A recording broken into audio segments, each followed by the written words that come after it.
मेरे ख्याल से अभी तक पिछले 3 हफ्ते में जो सबसे बेवकूफ़ाना बात जो डोनाल्ड ट्रंप ने की है ये है। ट्रंप ने इंटरनेशनल क्रिमिनल कोर्ट पर सैंक्शंस आयद कर दी हैं।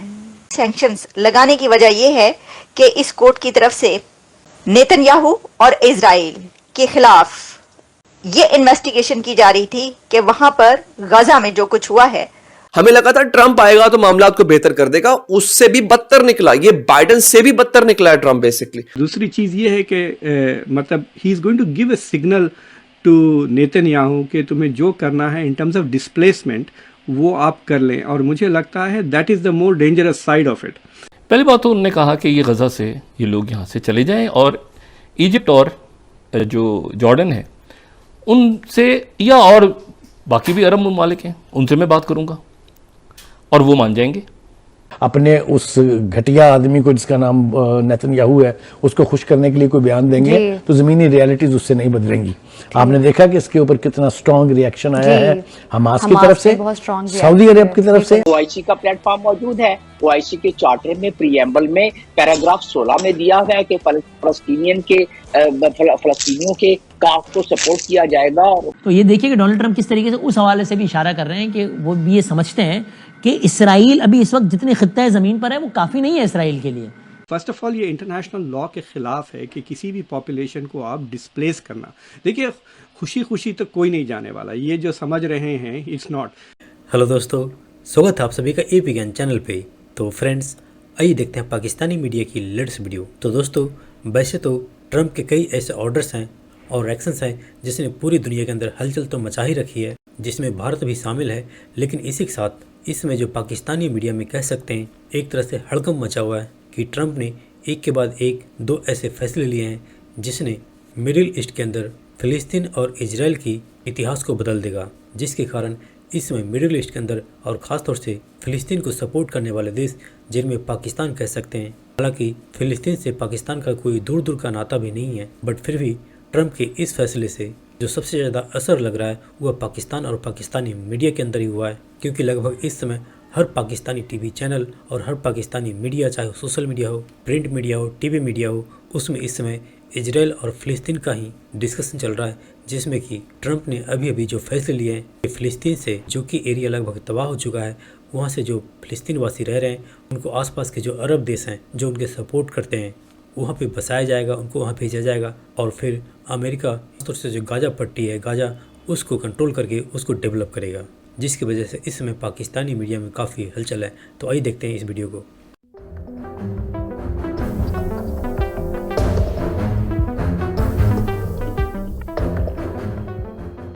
कि इस वक्त बेंजामिन नेतन्याहू ईरान का बच्चा अमेरिका में मौजूद है। जैसे ही अमेरिकन प्रेसिडेंट ने अपना हल्फ उठाया है, किसी भी फॉरेन प्राइम मिनिस्टर का यह पहला दौरा है, यह आदमी वहां पहुंचा। उसके पहुंचने के बाद ट्रंप ने उसके साथ क्या किया जरा एक दफा ये क्लिप देख लीजिए। हाँ जी, ये क्लिप देख लिया आपने, कैसे कुर्सी आगे कर रहा है ट्रंप। दुनिया की सबसे बड़ी सुपर पावर का प्रेसिडेंट एक छोटे से नाजायज मुल्क के प्राइम मिनिस्टर का, कि जिसके हाथों पे लाखों लोगों का खून है, उसके लिए कुर्सी पेश कर रहा है। यहीं से अंदाजा कर लीजिए कि अमेरिका इस वक्त किसका गुलाम है। अमेरिका इन सहूनी यहूदियों का गुलाम बन चुका हुआ। ये क्लिप इस वक्त इतना वायरल है और हर कोई तनकीद कर रहा है। खासतौर पर अमेरिकन शर्मिंदगी महसूस कर रहे हैं कि हमारा प्रेसिडेंट जो है वो एक दूसरे मुल्क के प्राइम मिनिस्टर की कुर्सियां ठीक कर रहा है, क्योंकि इसराइल का जो प्राइम मिनिस्टर है वो इस वक्त मौजूद है अमेरिका में। और उसके उस दौरे के बाद, यानी दौरा भी चल रहा है उसका, डोनाल्ड ट्रंप से मुलाकात करने के बाद डोनाल्ड ट्रंप ने जो ऐलानात कर दिए हैं वो होश उड़ा देने वाले हैं। डोनाल्ड ट्रंप ने बेंजामिन नेतन्याहू को अपने साथ बिठा के एक ऐलान कर दिया है। ऐलान यह किया ट्रंप ने कि हम गजा की ओनरशिप लेने जा रहे हैं। गजा अमेरिका के कब्जे में जाने जा रहा है। इसराइल गजा का जो कॉन्ट्रैक्ट है, नाजायज कॉन्ट्रैक्ट, वो अमेरिका को दे रहा है। और डोनाल्ड ट्रंप ने बाकायदा इस बात का ऐलान किया है that we are going to take the ownership. मैंने बहुत पहले बताया था कि जो ट्रंप का दामाद है जैरेड कुशनर, वो बेसिकली उसकी रियल एस्टेट एजेंसी है। ट्रंप खुद भी रियल एस्टेट का आदमी है, ही इज अ डेवलपर। तो इनका प्लान है गजा के ऊपर वाटर फ्रंट हाउसिंग सोसाइटी बनाने का, और उसके जरिए ये गजा को खाली करवाएंगे। अब आपको प्लान समझ आ गया? ये दहशतगर्दी, हमास के खिलाफ जंग, ये सब झूठ था। आपको याद होगा इससे पहले इन्होंने ऐलान किया था कि उर्दन और मिस्र फलस्तीनियों को ले ले, वो 20 लाख लोग हैं, उनको जमा कर ले वहां पे। उन्होंने इनकार कर दिया, उन्होंने इनकार कर दिया। इसका जवाब ट्रंप ने क्या दिया? आज ट्रंप से यही सवाल पूछा गया कि आप जो कहते हैं कि मिस्र और उर्दन ले ले, तो वो तो मना कर रहे हैं। अब जरा ट्रंप की बदमाशी चेक करें आप, ये बदमाशी देखें आप। वो कहता है, पहली बात तो वो कहता है कि जनाब हमें जो है ना वो कोई रोक नहीं सकता, और साथ नेतन्याहू बैठा हुआ है। Why would they want to return? The place has been hell. यानी आप यहीं से इसकी बदमाशी का अंदाजा लगाएं, और साथ बैठा ये जो आपका नेतन्याहू है वो स्माइल कर रहा है। आपने देखा उसको, उसके चेहरे पे कैसी शैतानी मुस्कुराहट थी इस आदमी के चेहरे पे। यही है यो यहूदी लॉबी। हमें लगा था ट्रंप आएगा तो मामलात को बेहतर कर देगा, उससे भी बदतर निकला। ये बाइडेन से भी बदतर निकला है Trump basically. President Trump is unstoppable. Trump एक के बाद एक ऐसा एग्जीक्यूटिव ऑर्डर साइन कर रहे हैं जिसने पूरी दुनिया में तहलका मचा दिया है। ट्रंप ने इंटरनेशनल क्रिमिनल कोर्ट पर सैंक्शंस आयद कर दी हैं।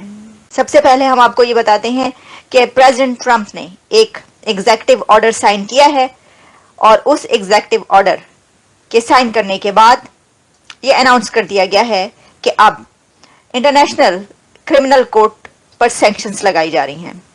इंटरनेशनल क्रिमिनल कोर्ट पर सैंक्शंस लगाने की वजह यह है कि इस कोर्ट की तरफ से नेतन्याहू और इजराइल के खिलाफ ये इन्वेस्टिगेशन की जा रही थी कि वहां पर गजा में जो कुछ हुआ है उस पर वॉर क्राइम्स कहा गया। तो इसलिए प्रेसिडेंट ट्रंप की तरफ से मिस्टर नेतन्याहू जिनके खिलाफ इन्वेस्टिगेशन हो रही थी, तो इन सब की वजह से इंटरनेशनल क्रिमिनल कोर्ट पर सैंक्शंस लगा दी हैं ट्रंप ने। और आपको याद होगा कुछ दिन पहले हमने इसके ऊपर प्रोग्राम भी किया था कि इंटरनेशनल क्रिमिनल कोर्ट ने ये कहा था कि गजा के अंदर जो कुछ हुआ है उसको देखा जाएगा, इन्वेस्टिगेशन हो रही है, और उसके खिलाफ अरेस्ट वारंट भी जारी कर दिए गए थे। जिस वक्त नेतन्याहू ट्रैवल कर रहे थे और अमेरिका आ रहे थे, उस वक्त भी कहा जा रहा था कि ये जिस भी कंट्री में उतरते हैं अमेरिका के अलावा, तो हो सकता है कि वहां पे उनको गिरफ्तार कर लिया जाए। और अब सैंक्शंस लगा दी गई हैं इंटरनेशनल क्रिमिनल कोर्ट पर कि आप ऐसा कैसे कर सकते हैं। फर्स्ट ऑफ ऑल ये इंटरनेशनल लॉ के खिलाफ है कि किसी भी पॉपुलेशन को आप डिस्प्लेस करना। देखिए खुशी खुशी तो कोई नहीं जाने वाला, ये जो समझ रहे हैं इट्स नॉट। तो अगर आप उनसे गौर से सुने तो उन्होंने कहा कि हम ऐसी जगह बनाएंगे जिसको पैलेस्टीनियंस देख के खुश हो जाएंगे। तो आप सोचिए 1.5 मिलियन लोगों के लिए, and I don't know why he keep saying 1.5 million, वहाँ पे तकरीबन 2 मिलियन से ज़्यादा है, यानी तो 1 मिलियन को क्या वो वापस गाजा में छोड़ के जाएंगे?